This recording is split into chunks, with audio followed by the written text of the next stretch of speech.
Good morning, students. So yesterday we were dealing with the chapter number 4, that is consumer protection, in which we understood the meaning of consumer, we understood the meaning of Consumer Protection Act, and we also understood the features of the Consumer Protection Act, right?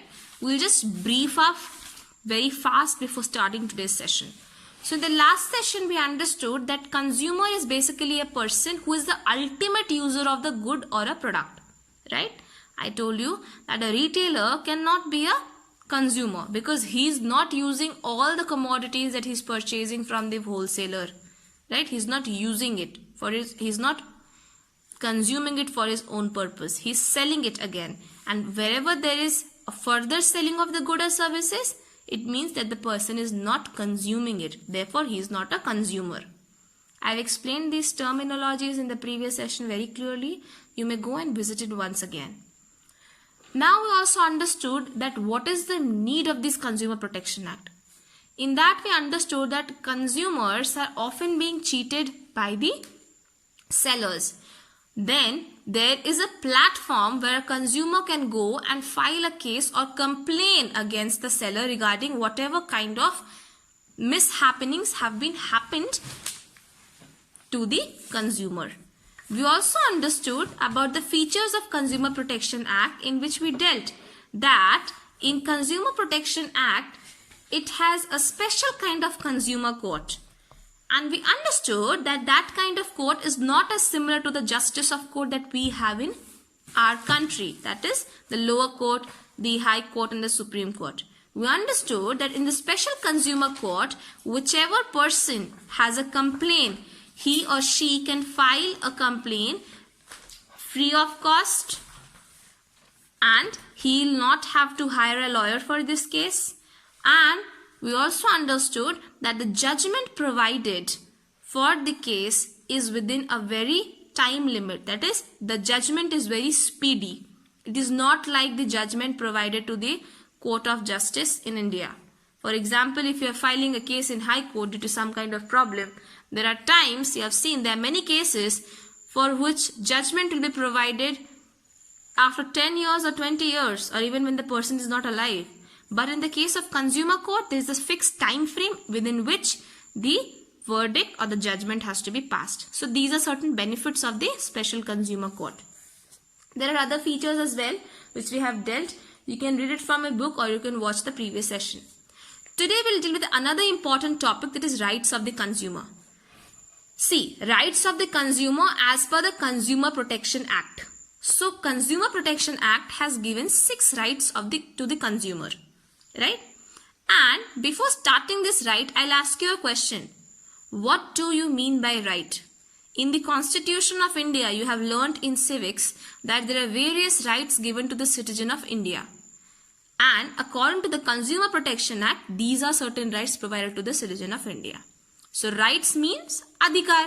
You know that very well. Now, a very simple example to understand the right. See, in order to fight for your right, it is very important that you know your right. अपनी अधिकार के लिए अगर आपको लड़ना है तो उससे पहले आपको ये जानना है कि आपका अधिकार ही क्या है, right?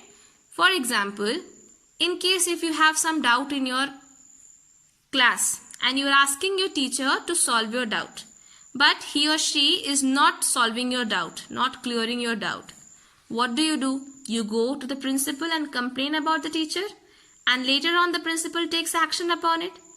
What happened in this case? In this case, because you knew that as a student it is your right to receive all the explanations and get all your doubts cleared from the teacher. You knew the right, and because you were not able to fulfill, you're not able to get your doubts cleared, you knew that it is your right to go and complain to the principal regarding it.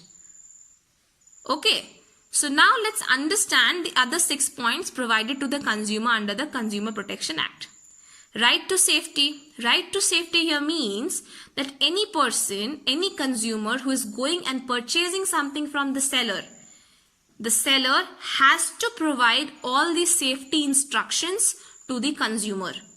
In case if the seller is not providing all the safety instructions regarding to the product or service purchased or procured by the consumer, then the consumer can go and file a case against the seller.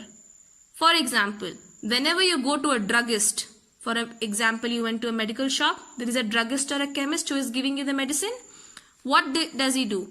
He always asks for a prescription. When you provide him the prescription, from which he'll give you the medicine, and while he give you the tablets, there will be a paper in which he will draw certain kind of symbols like 2 circles or 2 tablets, and he will tell you 2 दिन खाना है या 2 time खाना है सुबह शाम, right?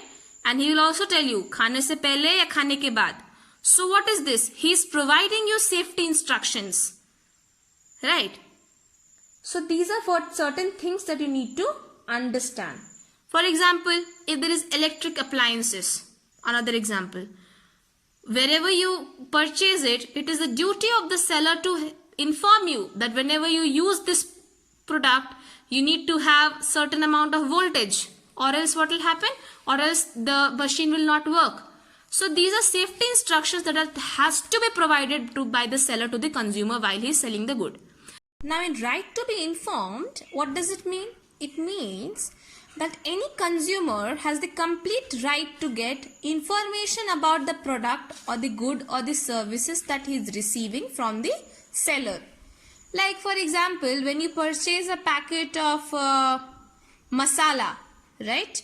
When you purchase a packet of masala, any masala, let's take an example of a turmeric powder.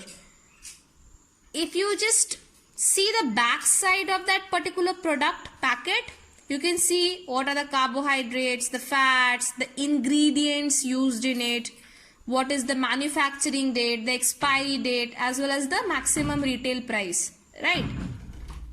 So this right says that it is the duty of the manufacturer or the distributor or whoever the seller is to provide complete information about the product. The next is right to choose. Right to choose, it says that a consumer has complete right to choose whichever product he wants and in whichever quantity he wants. For example, if you are going to a vegetable vendor and you are asking him to give you 1 kg of potato, he cannot say you that no, you have to purchase 5 kgs of potato, then only I'll give you some other kind of vegetable, right? He cannot force you that you have to take certain limit of potato, then only I'll allow you or I'll give you the other vegetables. He cannot do that because the consumer has right to choose whatever kind of commodity he wants to purchase. A very simple example you might have understood. Okay. The next is right to be heard. Right to be heard means it is very important right, because if a consumer is not heard, all these 3 rights are of no use. When I meant right to be heard, it means that the consumer has the right to register his complaint. Where? In either of the consumer courts. He has the right to complain, and it is the duty of the Consumer Protection Act about the Special Consumer Court that it will be providing you verdict or judgment on the case that has been filed by you or the complaint that has been done by you against the seller, right? The right to seek redressal. Right to seek redressal means it is the right of the consumer to get all his complaints, all his claims settled against the manufacturer or the seller. For example, let's understand this, both of these rights with a very simple example. You went to a shopkeeper. He told you that you purchased, let's take an example of some biscuit package, and when you purchased it, you ate that up, and after eating it, you got sick. And lately you understood that there was some kind of problem in the product. The biscuit has already expired, but the shopkeeper had put some kind of plastic coating on the expiry date and he was selling it. Okay.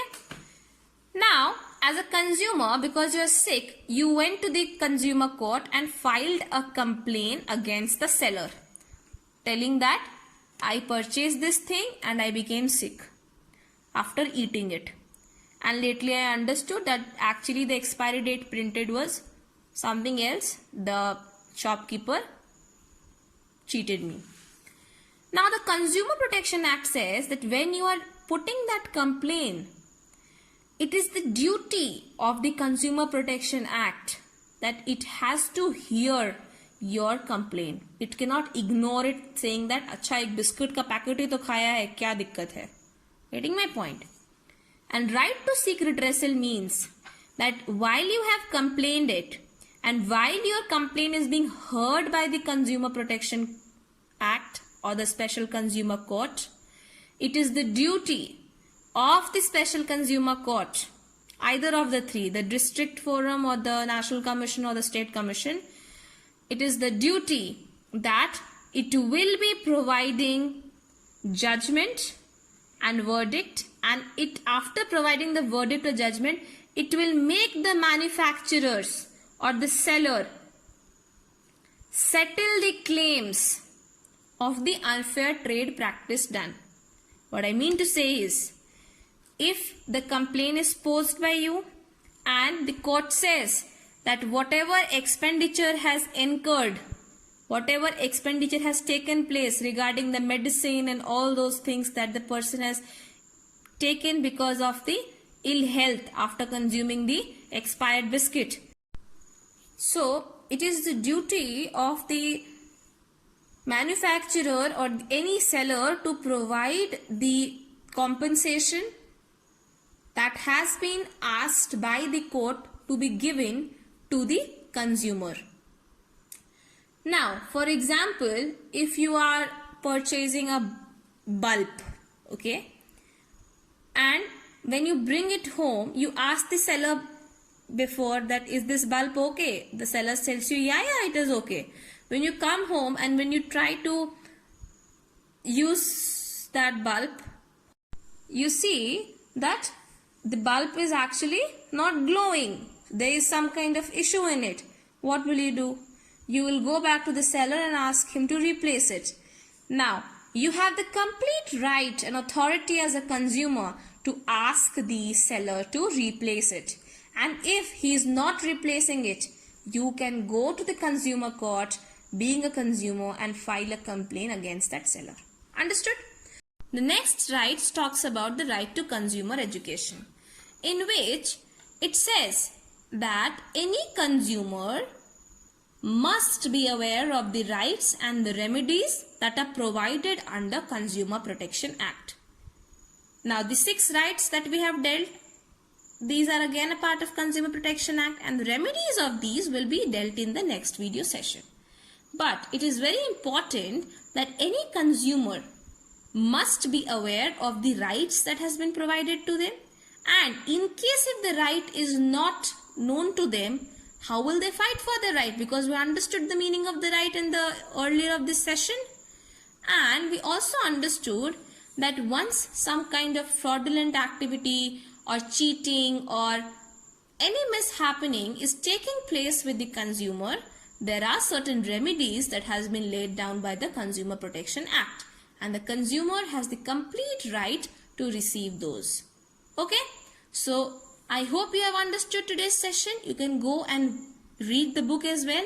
The homework for you is explain all the 6 rights of the consumer. Explain all the 6 rights of the consumer as per the Consumer Protection Act. Again, I would like to say you, it is not important to write whatever is mentioned in your book. It is not important for you to write whatever I am telling you. But whatever you write, the meaning should be same, and whenever you write few words, I am repeating again and again, all the keywords needs to be highlighted, because this will be helping you when you will be going for your examinations. And again, whenever you're writing the answers, it is very much important that you do not write it just the point and leave it. It is very important you write this point, put a colon or a dash, and then explain this point. If possible, give an example as well. Okay? So thank you very much.